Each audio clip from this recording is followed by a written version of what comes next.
안녕하세요. 이동률 목사와 함께하는 매일 성경 큐티 시간입니다.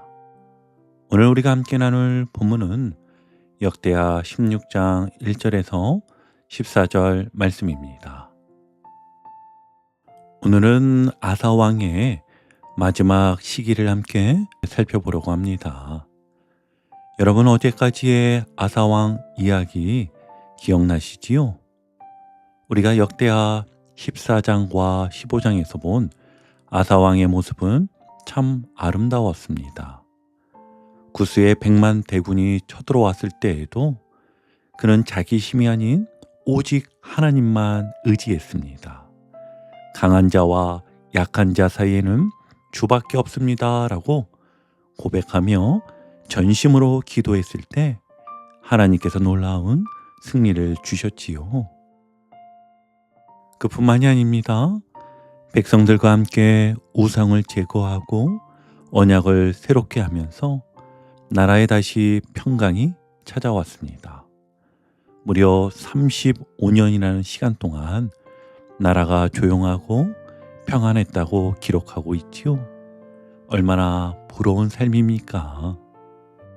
그런데 오늘 본문에 들어오면 아사의 인생에 큰 전환점이 찾아옵니다. 하나님을 전심으로 찾던 그의 마음이 흔들리고 나뉜 마음으로 기울어지는 장면이 드러납니다. 오늘 큐티 제목의 표현을 쓴다면 전심의 마음이 반심이 된 것이지요. 이 모습은요, 우리에게 중요한 질문을 던집니다.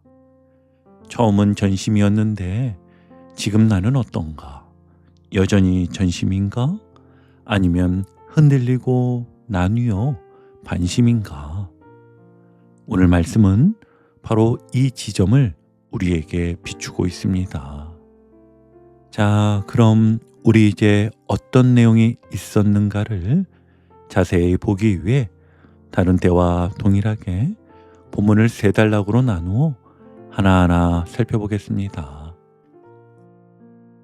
먼저 첫 단락은요, 아사왕 제36년에 벌어진 사건으로 시작합니다. 전해에 제35년까지는 하나님이 주신 오랜 평강이 있었습니다. 개혁도 했고 큰 전쟁도 이겼지요. 그런데 바로 그 다음 해에 새 위기가 찾아옵니다. 그 위기의 실체는요, 북이스라엘 왕 바아사가 북쪽의 관문인 라마를 요새화하기 시작한 것입니다.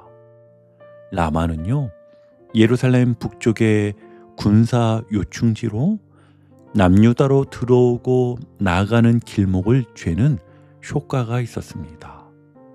쉽게 말해 숨통을 조이는 봉쇄 전략이었지요. 바하사는 남쪽으로 내려가는 통로를 막아 사람과 물자가 움직이지 못하게 하려 했습니다. 참고로요, 두 왕의 이름이 참 비슷하지요. 남유다는 아사왕, 북쪽은 바아사왕. 무슨 연관이 있는 걸까요? 이런 의문이 들지도 모르겠습니다. 그런데 실은요, 두 왕의 이름이 비슷하게 들리는 것은 히브리어 발음을 한국어로 옮기는 과정에서 우연히 끝에 아사처럼 보이게 된 것이죠. 본래 의미가 같거나 의도적으로 연결된 것은 아닙니다. 실제 그 이름의 뜻은요, 남유다의 아사는 하나님이 치유하신다는 긍정적인 이름이었고요, 북이스라엘의 바아사는 악취나는 자, 멸망을 부르는 자라는 부정적인 뉘앙스를 담은 이름이었습니다. 자, 다시 본문으로 돌아와 보면은요, 이때 아사의 심정이 여러분 그려지시나요? 바하사 왕의 라마 요새화 작전에 아사 왕은 아마 이런 생각이 크게 들었을 것입니다. 이대로 두면 나라의 길목이 막힌다. 당장 대응해야 한다. 여러분도 이런 순간 있으시죠?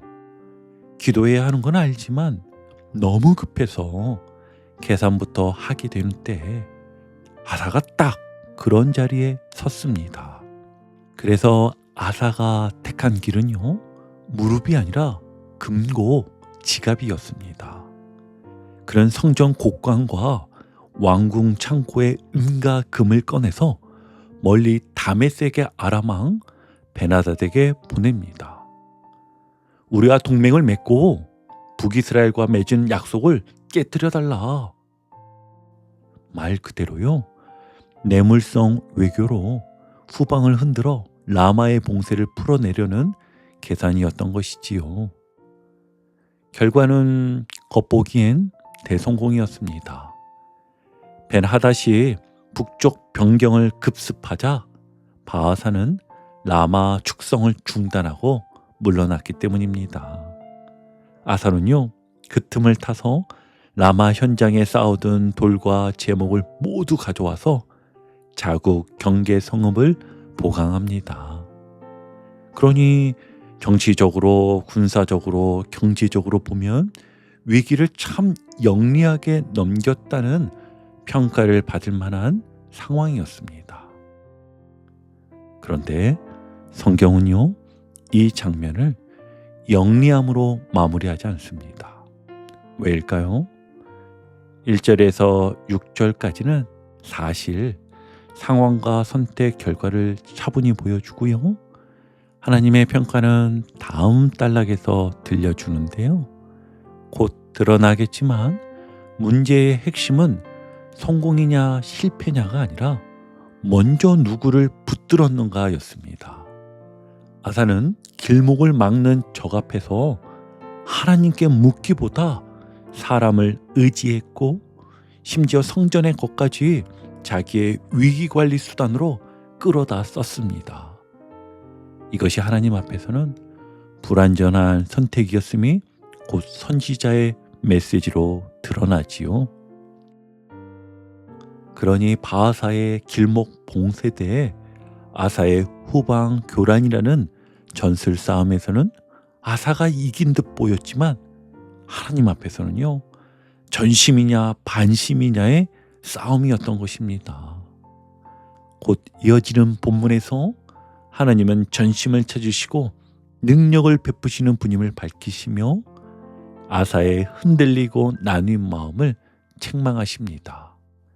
그러니 1절에서 6절은요, 단지 역사적인 보고가 아니라 급할수록 무릎이 먼저인지 지갑이 먼저인지 우리의 위기 대처 루틴을 비추는 거울이었던 것이지요.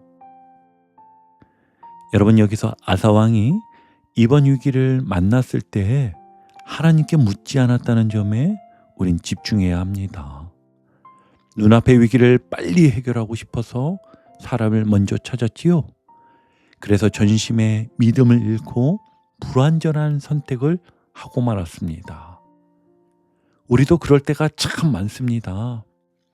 직장에서 큰 문제가 생기면 제일 먼저 이걸 도와줄 사람은 누군지, 돈으로 해결할 수 있을까, 이런 계산부터 하지 않습니까? 가정의 문제, 자녀의 문제 앞에서도 기도보다 방법부터 찾을 때가 얼마나 많은지요. 오늘 말씀은 우리에게 묻습니다. 위기의 순간 너는 누구를 가장 먼저 찾고 있느냐? 여러분, 작은 문제라도 먼저 하나님께 무릎 꿇는 습관을 가지십시오. 그래서 하루 일정을 시작할 때 주님, 오늘도 제 삶을 인도해 주십시오 라고 기도하시길 바랍니다. 가정에서 예기치 못한 갈등이 생겼을 때에도 먼저 주님께 지혜를 주옵소서라고 고백해 보십시오. 경제적 어려움이 닥칠 때에도 주님, 제 손에 있는 것이 아니라 주님의 손에 제 삶이 있습니다 라고 고백할 수 있는 우리가 되길 바랍니다. 하나님은요, 전심으로 구하는 자에게 능력을 베푸시는 분이십니다. 우리의 위기는요, 하나님을 의지하는 훈련의 기회가 될 수 있습니다. 그러므로 오늘 하루 사람을 의지하기보다 하나님을 먼저 찾는 습관을 다시 세우는 우리가 되길 바랍니다. 계속해서 이제 두 번째 단락을 보면 위기가 일단락된 직후 하나님께서 선견자 하나니를 보내십니다. 그리고 아주 분명하게 짚어주시지요. 우리 7절을 한번 같이 보실까요? 그때 선견자 하나니가 유다 왕 아사에게 나와서 그에게 이르되 왕의 아람 왕을 의지하고 왕의 하나님 여호와를 의지하지 아니하였으므로 아람 왕의 군대가 왕의 손에서 벗어났나이다. 아멘.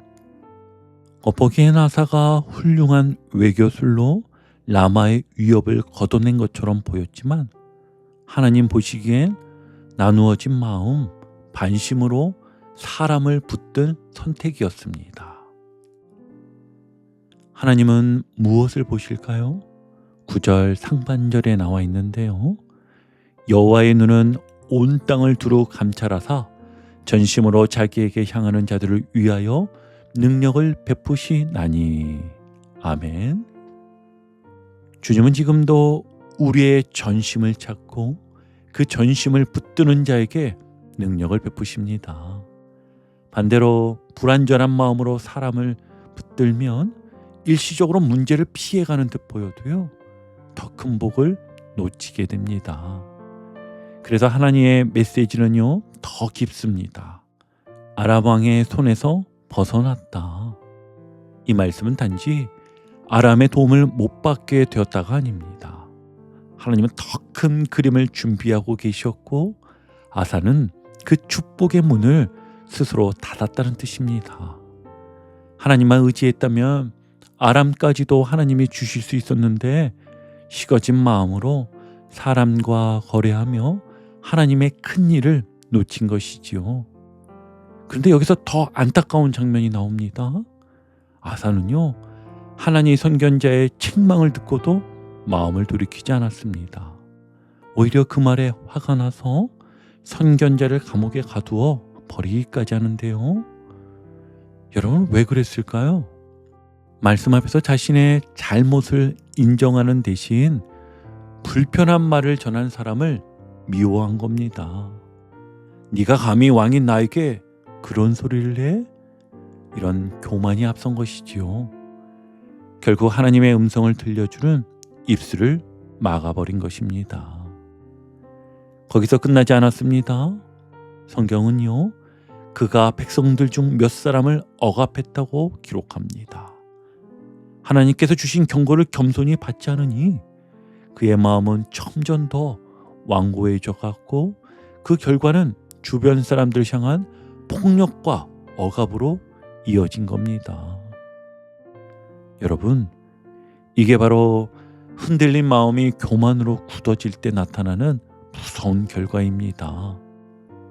하나님의 말씀조차 은혜로 들리지 않고 불편한 소리, 듣기 싫은 소리로 듣게 됩니다. 이쯤 되면 사람은요, 책망을 더 이상 받아들이지 않고 오히려 말씀을 전하는 사람을 향해 분노를 쏟아내지요. 결국 하나님께서 주시는 은혜의 기회를 스스로 밀어내는 것입니다. 여러분, 그렇다면 우리는 어떻게 해야 전심을 지킬 수 있을까요? 오늘 본문이 보여주는 아사의 실패는 단순한 외교 문제가 아니라 마음의 방향의 문제였습니다. 그래서 우리도 훈련이 필요합니다. 먼저는요, 하루에 짧게라도 전심 점검을 해보십시오. 아침에 하루를 시작하기 전에 또 잠자리에 들기 전에 이렇게 고백하는 겁니다. 주님, 오늘도 제 마음이 흔들린 곳은 없습니까? 다시 주님께만 제 마음을 돌립니다. 단 1분만이라도 이렇게 점검하면 마음이 어디를 향하는지 분명해질 것입니다. 그리고 또 하나, 하나님의 책망을 받는 태도를 훈련해야 합니다. 사람들이 나를 지적하거나 말씀 속에서 내 잘못이 드러날 때 우린 너무 쉽게 불편해하기만 하는데요. 그러나 그때 감정을 다스리며 고맙습니다, 기도하며 살피겠습니다 라고 말하는 작은 습관을 가지면 책망이 은혜가 됩니다. 아사가 선지자를 가둔 것과 달리 우리는요, 말씀을 마음에 모셔두어야 합니다. 그리고 말씀 앞에서 즉시 반응해 보십시오. 말씀을 들을 때 마음이 찔리면 그 자리에서 바로 짧게라도 기도하는 겁니다. 주님, 제 나뉜 마음을 거두어 주소서. 오늘 이 부분만은 주님 뜻대로 순종하겠습니다. 즉시 순복하는 그 한 걸음이 우리의 전심을 지켜줄 것입니다. 여러분, 하나님은요, 전심을 찾으시는 분입니다. 오늘 하루도 작은 습관을 세우면서 흔들린 마음을 다시 전심으로 돌려드리는 우리가 되길 소망합니다. 자, 이제 마지막 세 번째 단락인데요.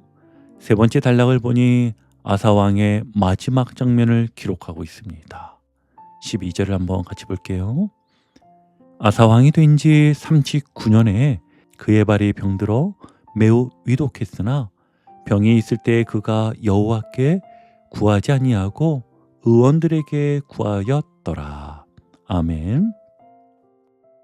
이 말씀에서 핵심은 의사를 찾았다가 아니라 여호와께 구하지 아니하고입니다. 성경은요, 절대 의술을 부정하지 않습니다. 문제는 하나님께 묻지 않은 채 사람에게만 의지했다는 데 있습니다. 한때 백만대군 앞에서 주밖에 없습니다 라고 무릎 꿇던 아사였지요. 근데 말년에 큰 병 앞에서는요, 식어진 마음으로 하나님께 나아가지 않았습니다. 그래서 역대기는 아사의 마지막을 이렇게 정리합니다.